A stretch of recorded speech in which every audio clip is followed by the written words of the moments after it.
Assalamualaikum warahmatullahi wabarakatuh. Bismillahirrahmanirrahim. Alhamdulillahi rabbil alamin. Wassalatu wassalamu ala asyrafil anbiya'i wal mursalin Sayyidina Muhammadin wa ala alihi wa sahbihi ajma'in, amma ba'd. Hadirin hadirat rahimakumullah, di dalam pembahasan kitab Al-Hikam yang kemarin, hikmah yang ke-8, Syekh Ibnu Athaillah sudah menerangkan, menjelaskan, memberi petunjuk kepada kita semua bahwa ma'ruf utawi makrifat itu kehendak Allah. Jadi bukan kehendak dikarenakan amal dan sebagainya. Idza fataha laka wijhatan minat ta'arufi, idza fataha arikalane buka sapa Allah laka maring sira wijatan ing arah-arahan nyatane minat ta'arufi saking makrifat billah, pala tubali mongko ojo merdulikake sapa sira maha sumertane wijah angkola krana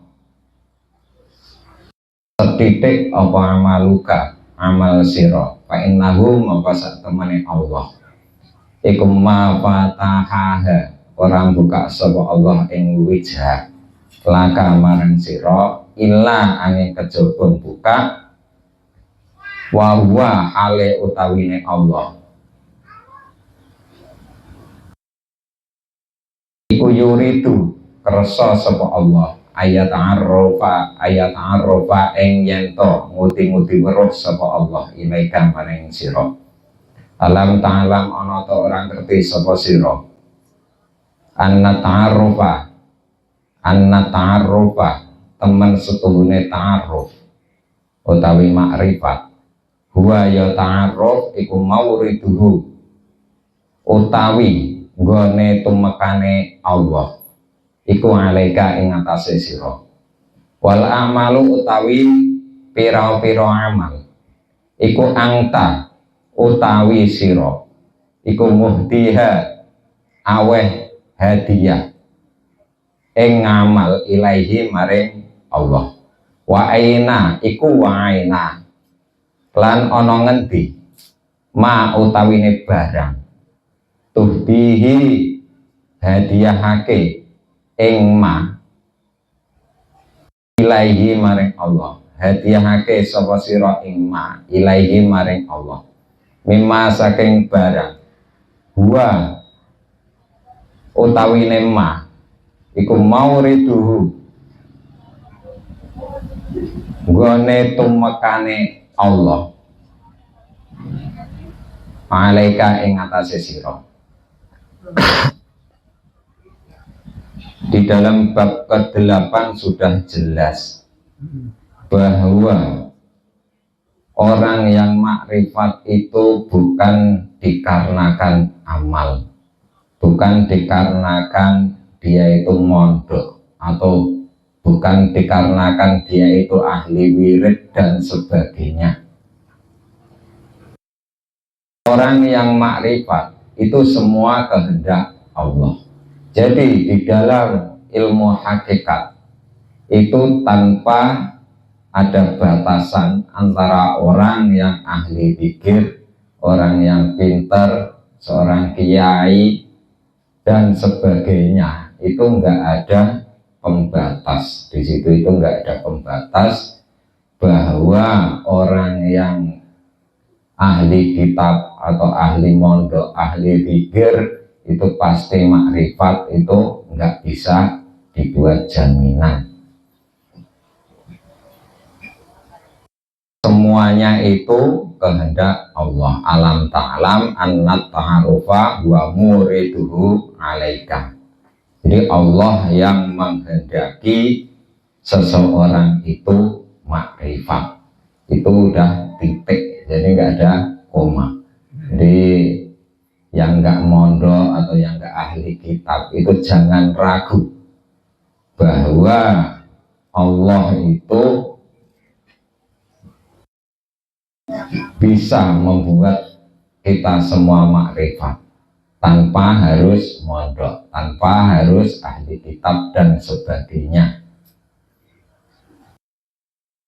Wal a'malu anta muhdiha ilaihi, sedangkan amal kita itu menjadi hadiah buat Allah, hadiah bagi Allah. Wa aina ma tuhdihi ilaihi, dan di mana hadiah tersebut mimma huwa mauridu alaika, dikarenakan kita itu telah diberi karunia. Ketika kita zikir, kita dikasih kesehatan. Ketika kita amal, kita diberi kelebihan harta dan sebagainya. Jadi jangan mengira bahwa amal kita itu menjadi tangga untuk bisa menggapai surga. Itu terlalu jauh. Ini terlalu jauh. Kita amal itu, kita sedekah, kita zikir, itu karena kita itu telah diberi kelebihan harta, diberi karunia yang tak terhingga oleh Allah. Jadi amal yang kita lakukan, zikir yang kita lakukan, sedekah yang kita lakukan, semua itu menjadi hadiah bagi Allah. Jadi jangan terlalu mengharap surga. Selanjutnya yaitu bab ke-9, tanawwa'at ajnasul a'mali litanawwu'i waridatul ahwali. Tanawwa'at, jadi warna-warna apa ajnasul a'mali, piro-piro jenise, piro-piro ngamal. Litanawwu'i waridatil ahwali, krana werna-wernane pira-pira nur kang tumeka nyukulake ing hal untuk mencapai kemakrifatan. Berbagai jalan, banyak jalan, banyak jenis, seperti yang dilakukan oleh Nabi Muhammad SAW, yaitu sholat sunnah, hajat, tahajud dan sebagainya. Itu juga bisa menjadi jenis-jenis amal untuk kemakrifatullah. Seperti halnya zuhud atau bertapa. Nah, itu yang dilakukan Nabi Muhammad di dalam Gua Hira. Beliau itu bertapa untuk mencapai tahap kemakrifatan, itu bertapa. Jadi zuhud, kalau istilah Arabnya itu zuhud. Berbagai macam jenis amal untuk mencapai kemakrifatan, dan berbagai ragam apa yang kita temukan ketika kita mendalami kemakrifatan. Litanawwu'i waridatil ahwali. Jadi orang mau mendalami kemakrifatan, mengenal Allah. Makrifat itu mengenal Allah. Jadi bukan kok makrifat itu tahu apa-apa. Nah, itu bukan. Jadi makrifat itu mengenal Allah. Orang yang tahu kejadian besok itu belum tentu makrifatullah. Itu belum tentu. Tapi orang yang makrifatullah sudah pasti dia bisa melihat hari depan, tahun-tahun depan, masa depan, itu udah pasti. Tapi kalau orang yang ahli udah mengetahui besok ada kejadian kayak gini, tahun depan itu kayak gini, nah itu belum tentu makrifat. Meskipun apa yang dikatakan itu pas tanpa meleset, itu belum tentu bisa dikatakan makrifat. Ketika kita mendalami kemakrifatan, salah satu dari pengalaman itu rasa iman. Ketika kita sudah mencapai rasa iman, itu zikir itu kayak ngambang di laut. Nah, itu kalau orang sudah mendalami di situ, itu pasti mencapai tahapan iman. Rasanya gimana? Kayak ngambang di laut. Itu rasanya iman. Kalau belum nyampe sana berarti keimanannya itu masih diragukan.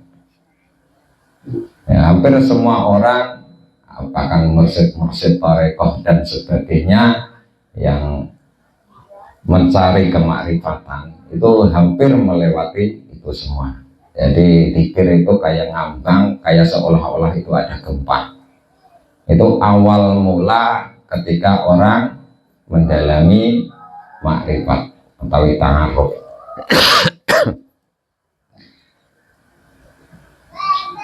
Dan masih banyak jenis-jenis pengalaman, jenis-jenis pengamalan atau pengalaman yang kita rasakan ketika kita itu mendalami kemakrifatan. Itu pasti itu salah satunya itu zikir kayak ngambang. Itu salah satunya. Itu udah pasti itu. Itu namanya rasa iman. Jadi semua zikir itu pasti ada rasanya. Zikir itu ada rasanya, cuma kita itu belum bisa mencapai rasa zikir tersebut. Dan ketika kita ingin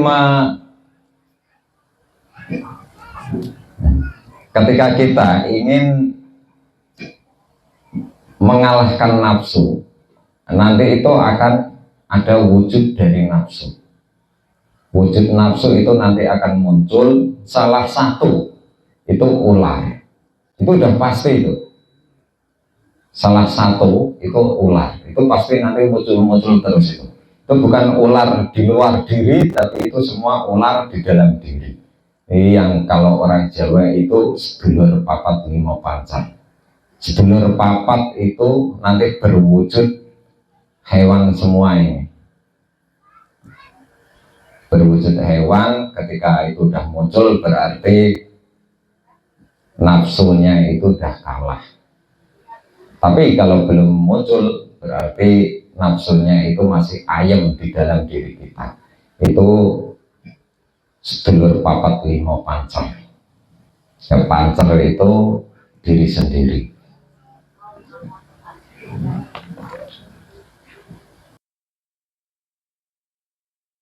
Nah, ini sedikit.